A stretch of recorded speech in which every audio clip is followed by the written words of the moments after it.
welcome. This is our first tutorial on how to eat a pizza, a whole pizza. Now, most of you, you usually, when you cook a pizza, you use a very conventional and modern oven. I, in fact, did the complete opposite. You use a conventional oven? I use an oven. Alright, we lost one audience member. I used an oven that was in fact old and broken. I'm pretty sure it's from the 1920s. So there was no dial. I actually didn't even know how to turn it on because it said push button for oven here, but then the on button was on the other side. So anyway, I stuck the pizza in. But when I bought it last night, this is just one of those like side tips. You know, the banner's supposed to come up at the bottom. Tip number 1. Put the pizza in the freezer before you cook it. Don't just leave it in the fridge for. It does get raw, and all the juices tend to float. What are you doing? Raw. And all the juices flow to one side. So that was the first challenge I had.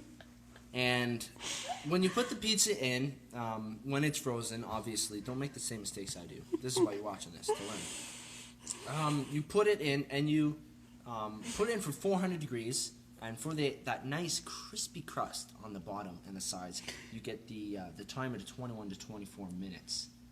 Then leave it in for an hour.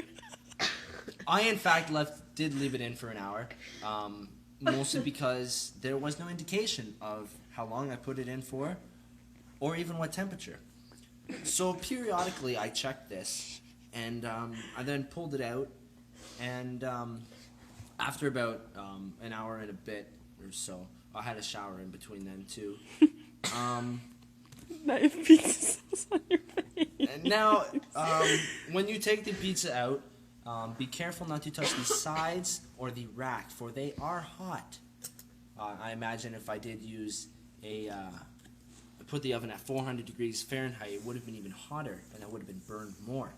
But I, in fact, did not do that. I took 2 forks, and because this oven is old, I had to peel it off the rack and slide it onto my Mini Wheats box. Now, this box is not full. It is just empty, so I would not advise using a full box. That's just a waste. Now, putting the pizza on your box can be quite difficult, as the box is tall and between the rack and the what I'm going to call it, the door, the swingy thing, is shorter.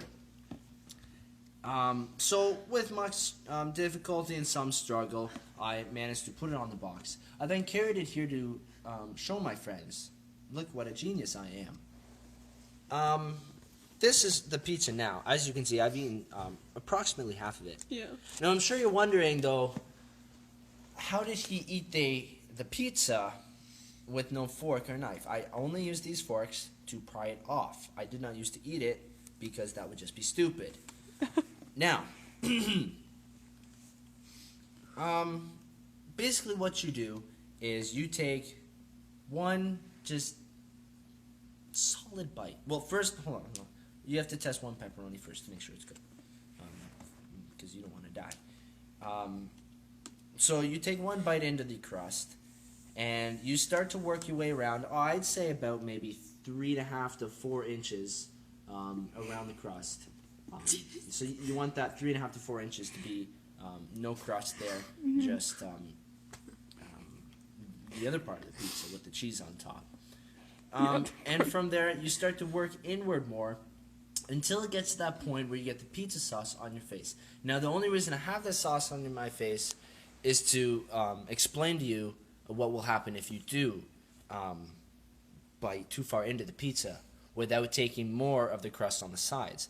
So you really have to judge either how big your mouth is. If you tend to talk a lot, that usually means you have a bigger mouth. So I would advise and strongly suggest that you not take up too much of the crust at one time. You want to bite further into the pizza more often than you do the crust because you talk a lot. Now, see where I am right now if you look closely, you can see these different things, and it almost looks like an umbrella shape, and that's what you want to be going for. So you can see I've bitten this crust all the way back here. I just worked my way inward more. What happens if you bite too much of the crust? Say I went all the way around now. Now you just blew the whole thing apart. It's no good because it just falls apart. Yeah. It's sloppy and it just doesn't work well. So with this umbrella shape, where you go from now, where you go here from now is, you know what I'm trying to say here. You take off the pointy parts so that you have approximately a straight-ish line. And you're not going to get a perfect line unless you really work on this for half an hour. And by that time, your pizza will be cold. I assure you that. So you want to get it as straight as possible, and then bite back more of that crust, and just continue with that same pattern until your love and joy of pizza is satisfied, or until you finish the pizza, which for me will be my love and joy. Yeah, so that's basically how you eat a pizza whole with no utensils, or even cutting it up for that matter. Please subscribe to this video, and Yeah, show us. oh yes. Do demonstration. Oh, no, do demonstration. Oh yes, sure. Sure. So I'll go for the pointy parts here first.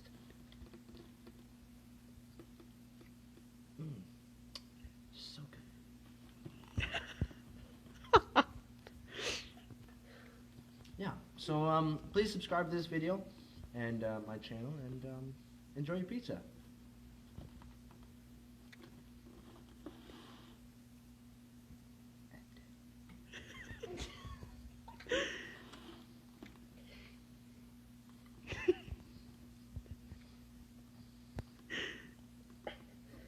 There's another big pointy part you have to get on that one.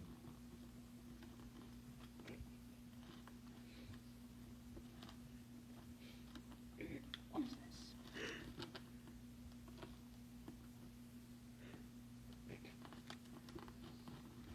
So you can end it now.